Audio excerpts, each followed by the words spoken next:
Bienvenidos al primer capítulo de mi documental llamado Confesiones tras las rejas. Un documental que no busca justificar, sino comprender. Un viaje hacia la mente. De un hombre que perdió su libertad y que hoy nos comparte su historia. La verdad siempre va a salir. No te pierdas el documental Confesiones tras las rejas. Muy buenas tardes, señor director. Buenas tardes para todos. Gracias por recibirnos. Me encanta tu propuesta de mostrarle al mundo todo lo que viven las personas en este lugar, antes que la gente conozca y vea la realidad de los presos en Colombia y de sus historias. Mostrarle al mundo todo lo que viven las personas en este lugar y la realidad que pocos conocen, el dolor y el abandono hasta de sus propias familias. ¿Esta situación es muy frecuente? Sí, es muy frecuente. Muchas gracias por tu hermosa labor de mostrarle al mundo esta realidad. Gracias, mil gracias. Y todos merecen otra oportunidad. Cada hombre y cada mujer que está en prisión tiene familia y una historia que contar. Muchas gracias, señor director, por su tiempo. A ustedes por venir, muchos éxitos.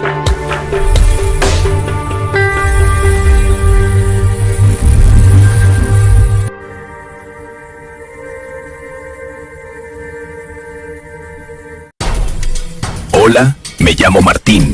Tengo 142 crímenes. Soy de Brasil.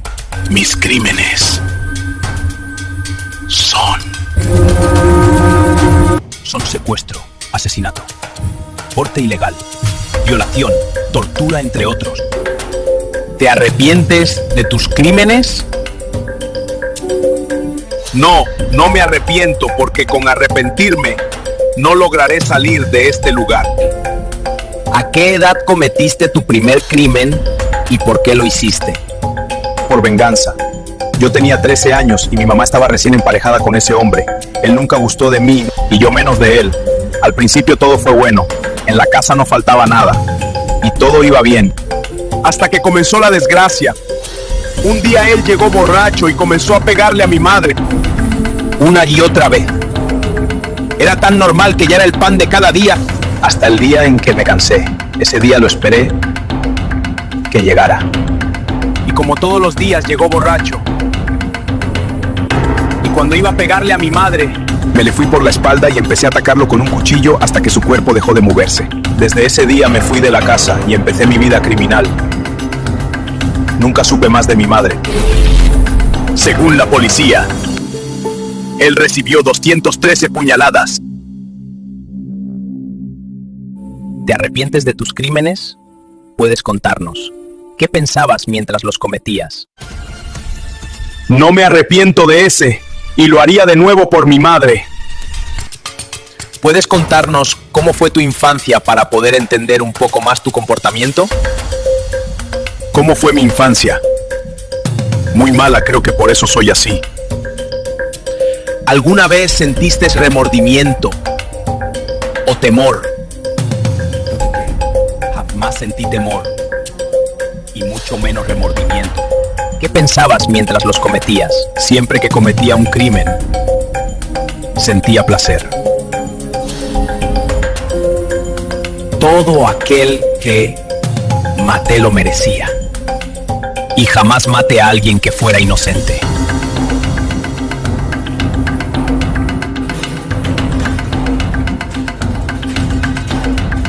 Gracias por ser el protagonista del primer capítulo de este documental llamado Confesiones tras las rejas. Aquí concluye el primer capítulo de Confesiones tras las rejas, pero las confesiones apenas comienzan. Lo que viene es mucho más oscuro. No te lo pierdas.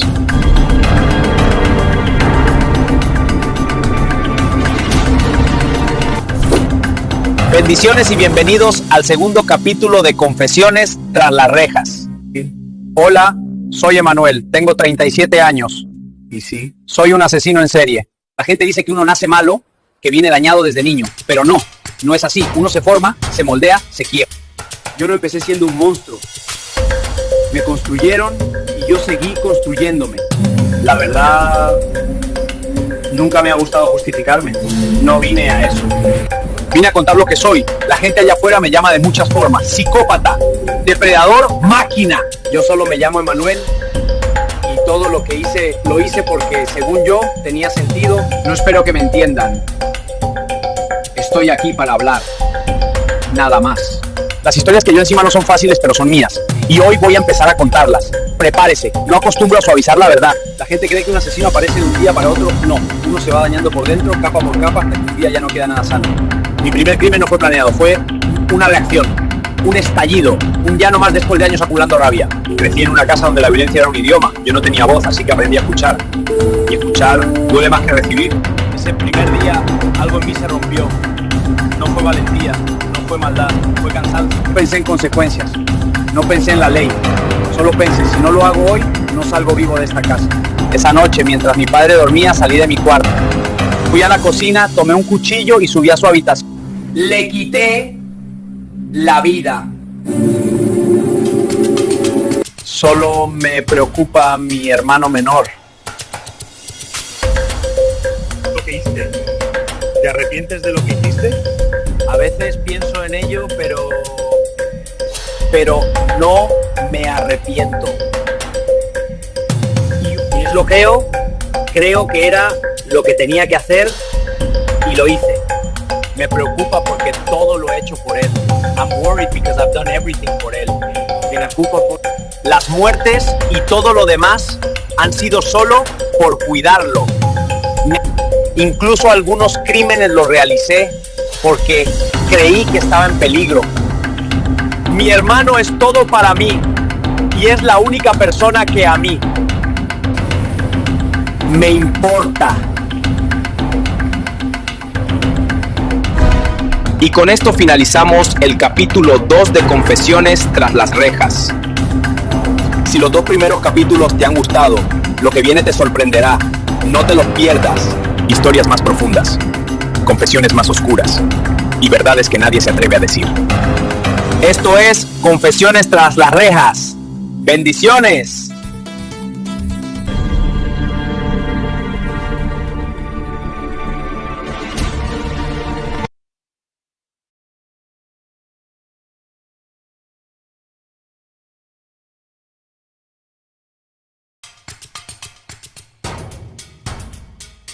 Hola, bendiciones para todos. Me llamo Samir Palacios y les doy la bienvenida al tercer capítulo de Confesiones tras las rejas.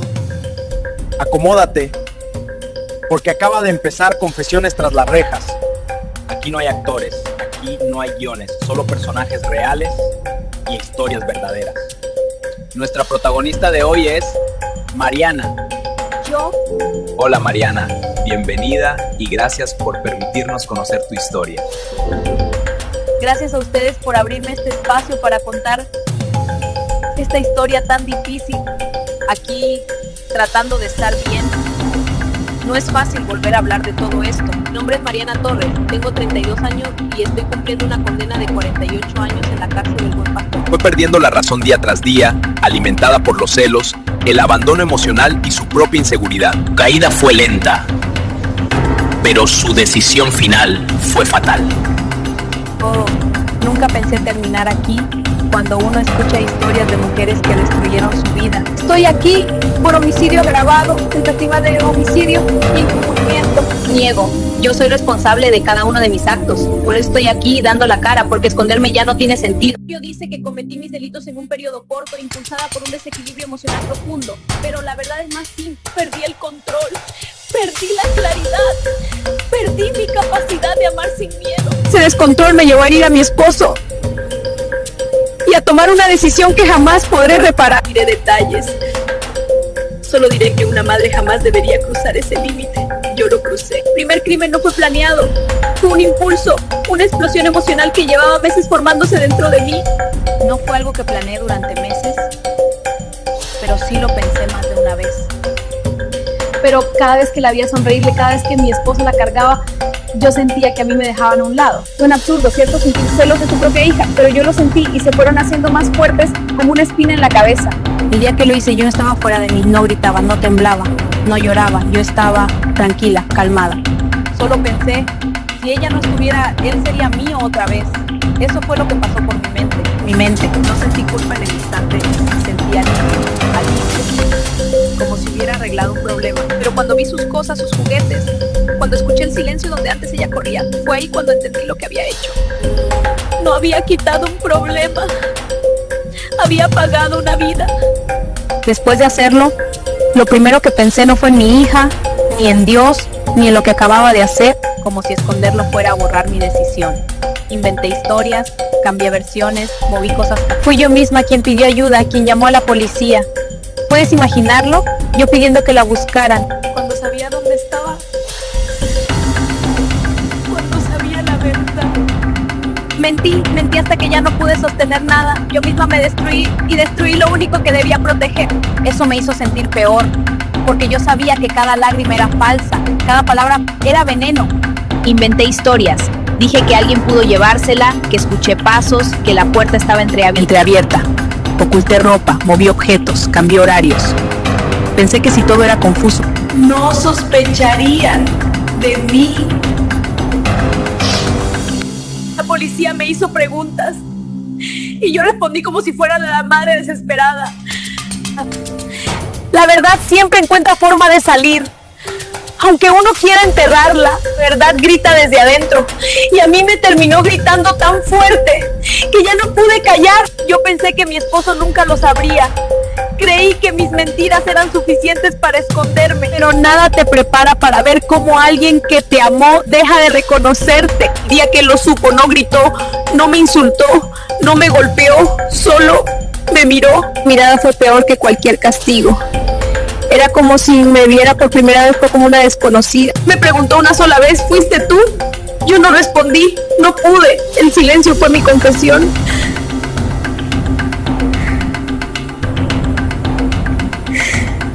Puedo explicarle algo, pero ¿qué se puede explicar? ¿Qué palabras existen para justificar que una madre tenga celos de su hijo? Ese silencio fue mi condena antes de que la justicia llegara. Los detalles me traicionaron. Notaron que yo estaba demasiado calmada cuando hablaba con los policías. Decían que mis llantos forzados. Investigadores empezaron a revisar mis tiempos. Descubrieron que había cosas que no coincidían. Yo estaba en la cocina, pero encontraron objetos movidos en el cuarto. Yo dije que había escuchado ruidos, pero no había señales de entrada forzada. Y aunque no me acusó directamente, su silencio, su tristeza, levantó sospecha. El golpe final fue cuando analizaron mi ropa. Había restos que no pude explicar. Intenté hacerme la confundida, pero cada mentira chocaba con una prueba. Recuerdo ese día como si alguien me hubiera escupido en el alma. Eran las 6 de la mañana, creo. Yo estaba en la cocina sirviéndome un café, no porque quisiera, sino porque necesitaba algo que me calmara la mente. Sabía en el fondo que todo iba a terminar, pero no quería aceptarlo. Escuché golpes en la puerta. No eran golpecitos normales. Eran golpes fuertes. Que eran golpes de esas manos que no vienen a preguntar, sino a llevarse a alguien. Mi marido salió del cuarto medio, dormido, sin entender nada. Me miró, no sé cómo explicarlo, pero esa mirada fue la condena más grande que he recibido en mi vida. No fue odio, ni rabia, fue pregunta, sospecha, miedo, correr, desaparecer, volver el tiempo atrás, abrazar a mi hija, decirle que no era su culpa. La celosa, la que no supo amar, pero ya era tarde.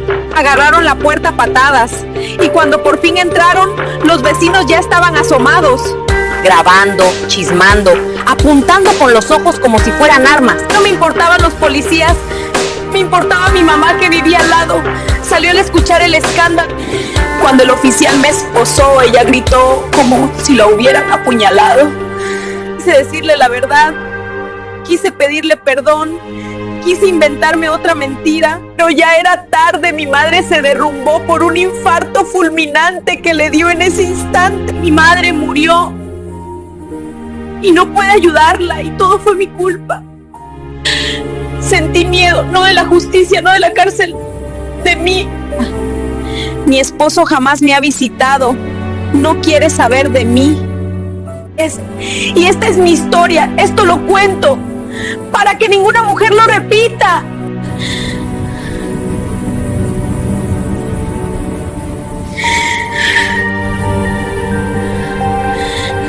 Mariana, ¿te gustaría que hagamos una oración? Sí, me gustaría. Padre nuestro que estás en el cielo, santificado sea tu nombre, venga a nosotros tu reino. Hágase tu voluntad en la tierra como en el cielo. Danos hoy nuestro pan de cada día. Perdona nuestras ofensas, como también nosotros perdonamos a los que nos ofenden. No nos dejes caer en tentación y líbranos del mal. Amén. Muchas gracias, Mariana, por permitirnos conocer tu historia. Sabemos que no es fácil. Dios te bendiga. Así finalizamos un capítulo más de Confesiones tras las rejas. No te pierdas lo que viene, porque las confesiones se vuelven cada vez más impactantes. No te pierdas Confesiones tras las rejas. No te pierdas Confesiones tras las rejas. Personas reales, historias reales. Esto apenas comienza. Acompáñanos en los próximos episodios de Confesiones tras las rejas.